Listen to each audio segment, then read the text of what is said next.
এখন কোন দল চান আপনি বলেন? ক্ষমতায় কে আসতে চায়? কারে চান আপনি?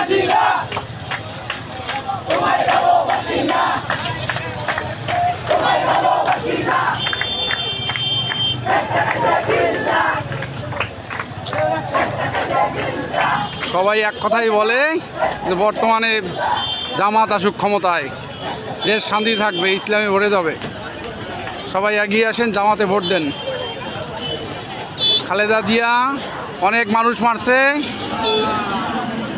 কৃষক সার আনতে গেছিল, কৃষক মারিয়ে ফেলাইছে অনেক তার আমলে। শেখ হাসিনা অনেক ছাত্র মারছে, আমরা তাদের বয়কট করি। আমরা নতুন দলকে খুঁজে নিই, জামাতকে। ইসলামিক দেশ শাসন কায়েম হোক। আসুন, সবাই এগিয়ে আসুন।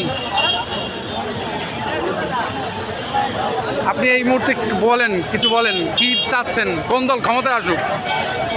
আমি চাই ইসলামিক দল ক্ষমতায় চান তো আপনি? হ্যাঁ, আমি চাই একটা ভালো দেশের মানুষের জন্য ভালো করে, দেশের মানুষের জন্য কাজ করে। আপনি দেশের ইসলামিক কল্যাণে দল কাজ আসলে করে।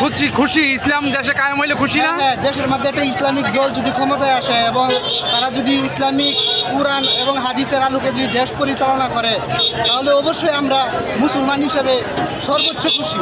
তাই আমরা চাই একটা ইসলামিক দল বাংলাদেশের মধ্যে ক্ষমতায় আসুক। দেখেন মানুষ, দেশের সাধারণ পাবলিক কি বলছে। হ্যাঁ, আমরা চাই একটা ইসলামিক দল ক্ষমতায় আসুক। ঠিক আছে, আমাদের আর কোনো কিছু চাওয়া নাই। দেশের মানুষ যেন ভালোভাবে ইসলামিক আইন মাইনা চলতে পারে এবং দেশের মধ্যে ইসলামিক আইন প্রয়োগ হয়, ওই রকম একটা দল ক্ষমতায় আসুক।